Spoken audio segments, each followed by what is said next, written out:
학사 비리 최순실 징역 3년. 네. 이게 여러 그 죄목 중에 하나 아니에요, 이제? 그렇습니다. 지금부터 줄줄이 사탕인데? 재판이 여러 건이 진행되고 있죠. 예. 총 검찰이 네 번의 특검과 검찰이 이제 4번에 기소했는데 재판이 따로따로 진행이 되고 있고요.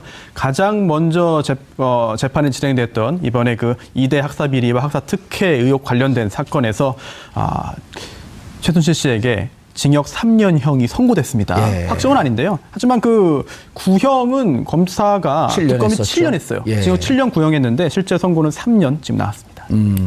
보통 요즘은 구형의 3분의 2쯤 나와야지 구형을 제대로 했다라고 하는 평가가 있고, 이 전까지는 이제 한 반쯤만 나와도 되는데, 이거는 이 전에 관례를 쫓은 거네. 한 반쯤 나왔으니까. 그렇습니다. 근데 또 요즘은 7년 하게 되면 한 4년 6개월이나 4년, 5년쯤 나와야 되는데. 뭐 그럴 수 있는데 어찌 보면은 다른 유사한 그런 경우에 비할 때 징역 7년 구형했으면 특검이 좀 구형을 좀 세게 한 거 아니냐라고 볼 수도 있습니다. 트렌드가 바뀌었나요? 글쎄요, 특검은 또 요 사건만 하는 또 특별한 검사이기 때문에 아무래도 좀 더 가벌성을 높게 받을 수 있겠죠. 어떻습니까? 이게 이렇게 3년을 받게 되면 그리고 여기 이제 이해 못할 기사들이 나와요. 휴대전화를 몰래 써다 걸렸다?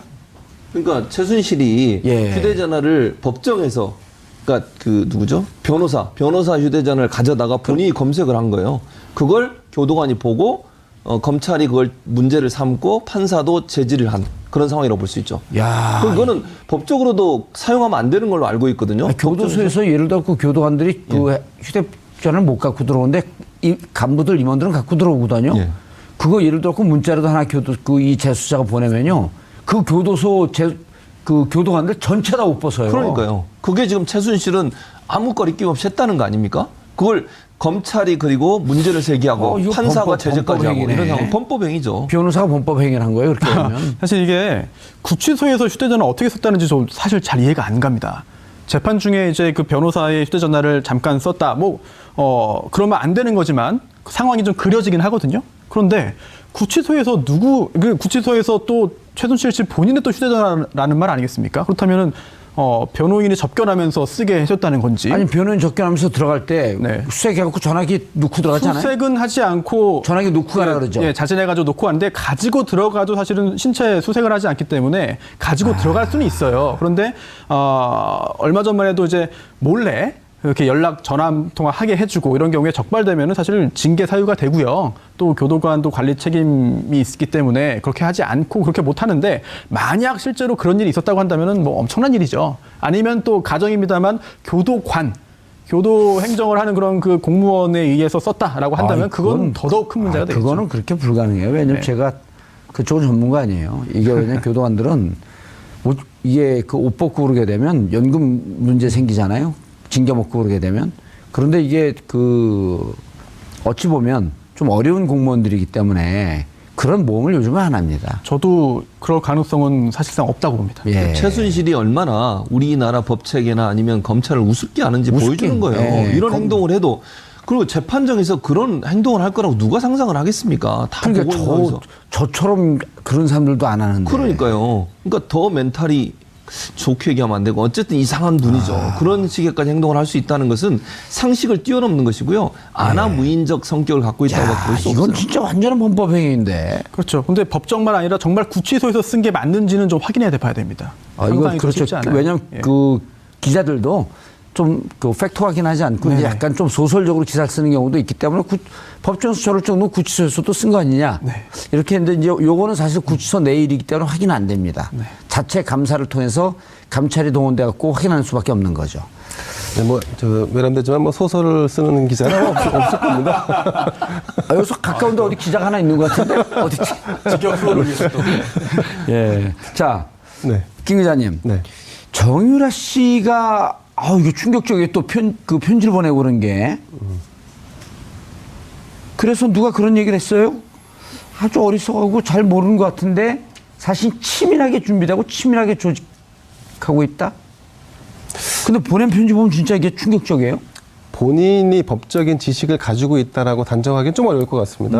항상 정유라 씨 옆에는 법적인 조언을 해주는 변호사들이 있었기 때문에 그런 편지를 편지를 보낼 때도 법적인 조언이라든가 필요한 정보가 어떤 것인지에 대한 자문을 구한 뒤에 그 안에 그 내용을 포함시켰을 가능성이 높아 보입니다.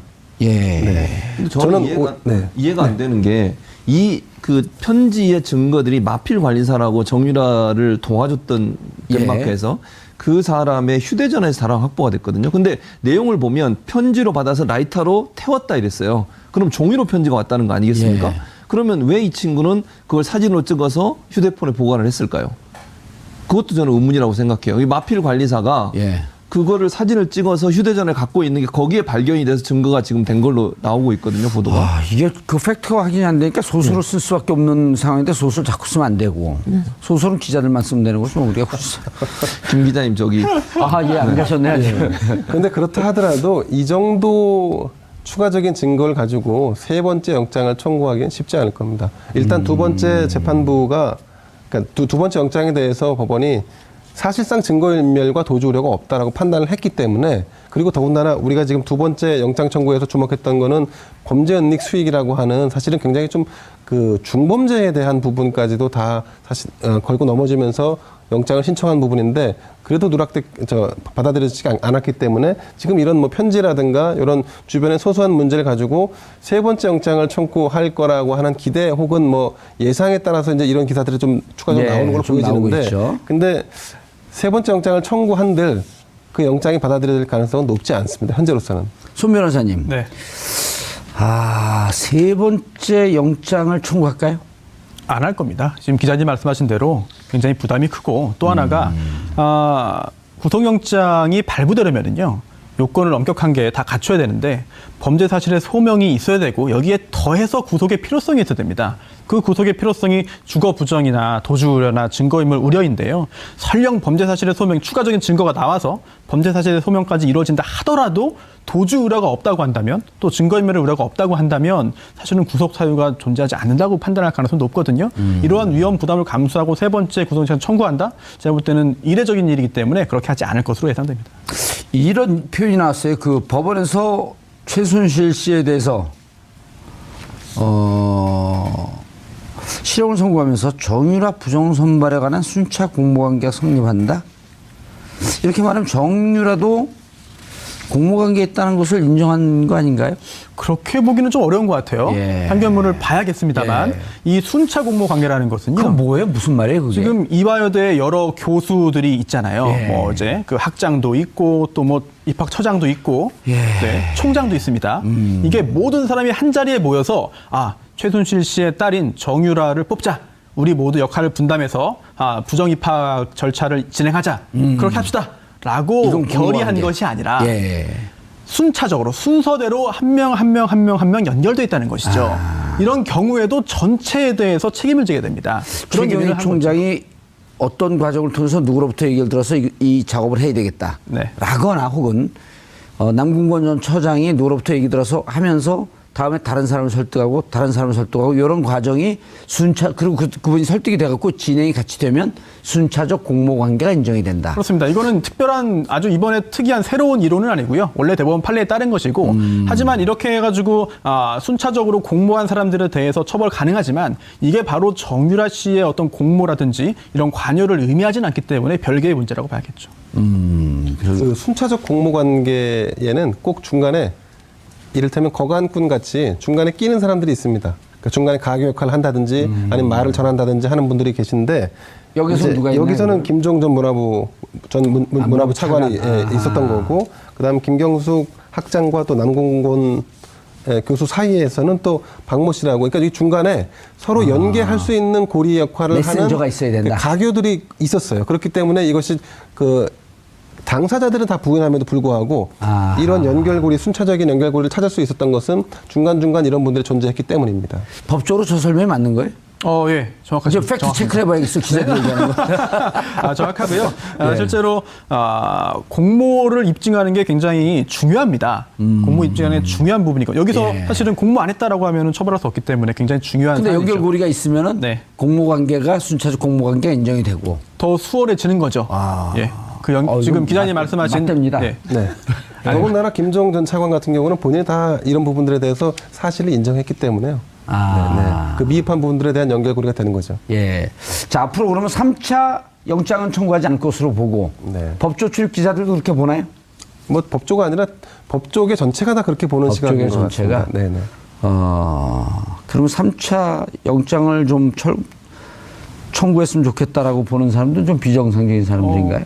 아니 뭐 그렇지는 않죠. 뭐, 굳이 가능성을 한번 상정해 보자면 이거 예. 유사한 사례를 제가 한번 겪은 적이 있는데 실제로 유사한 사례. 아하, 그런 거 재밌어요. 예, 묘하게 예. 아주 정말 운도 따르고 뭐 주변에 도움도 있고 해가지고 예. 잘 구속영장이 기각됐습니다. 예, 몇 차례 걸쳐서? 2번. 아하. 한 번이군요. 예. 예. 한 번인데 한 번, 기각됐는데 그 다음에 재청구를 하지 못하는 상황으로 흘러갔어요. 그런데 갑자기 새로운 증거가 나타나고 예. 여기에 더해서 겁을 먹은 나머지 도주를 합니다. 연락을 끊습니다. 도주라기보다는 전화를 안 받습니다. 꺼놨습니다.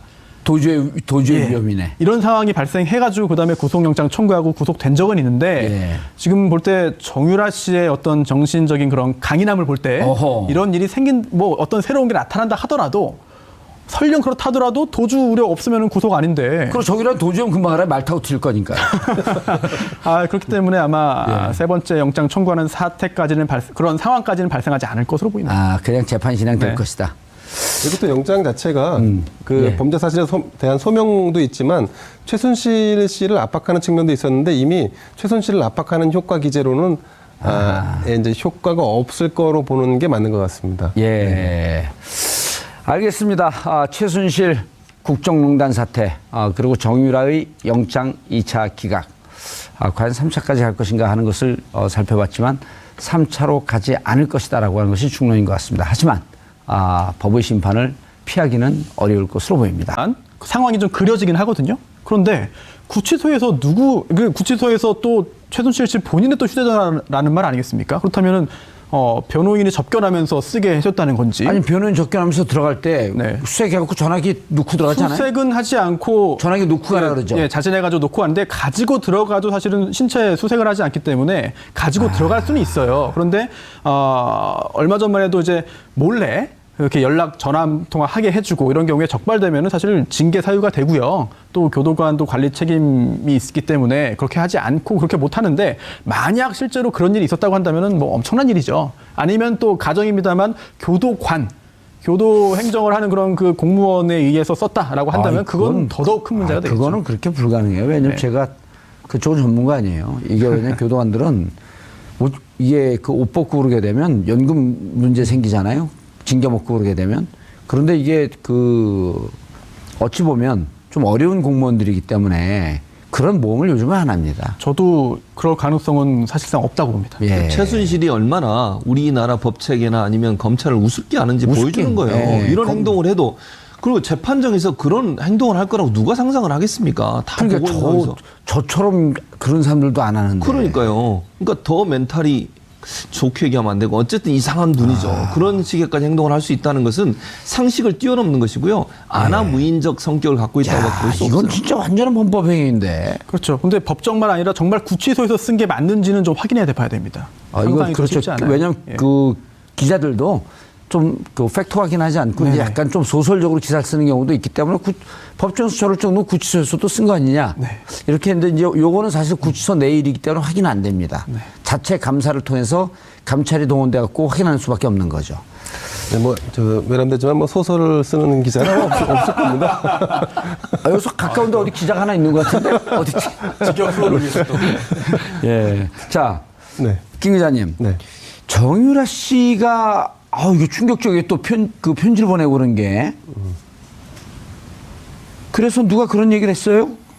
아주 어리석하고 잘 모르는 것 같은데 사실 치밀하게 준비되고 치밀하게 조직하고 있다? 근데 보낸 편지 보면 진짜 이게 충격적이에요? 본인이 법적인 지식을 가지고 있다라고 단정하기는 좀 어려울 것 같습니다. 항상 정유라 씨 옆에는 법적인 조언을 해주는 변호사들이 있었기 때문에 그렇죠. 그런 편지를 편지를 보낼 때도 법적인 조언이라든가 필요한 정보가 어떤 것인지에 대한 자문을 구한 뒤에 그 안에 그 내용을 포함시켰을 가능성이 높아 보입니다. 예.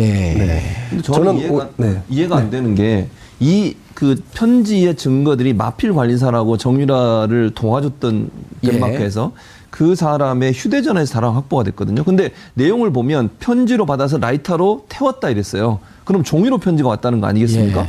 그러면 왜 이 친구는 그걸 사진으로 찍어서 휴대폰에 보관을 했을까요? 그것도 저는 의문이라고 생각해요. 이 마필 관리사가 예. 그거를 사진을 찍어서 휴대전화를 갖고 있는 게 거기에 발견이 돼서 증거가 지금 된 걸로 나오고 있거든요, 보도가. 아, 이게 그 팩트가 확인이 안 되니까 소수로 쓸 수밖에. 학사 비리 최순실 징역 3년. 네. 이게 여러 그 죄목 중에 하나 아니에요, 이제? 그렇습니다. 지금부터 줄줄이 사탕인데. 재판이 여러 건이 진행되고 있죠. 예. 총 검찰이 네 번의 특검과 검찰이 이제 4번에 기소했는데 재판이 따로따로 진행이 되고 있고요.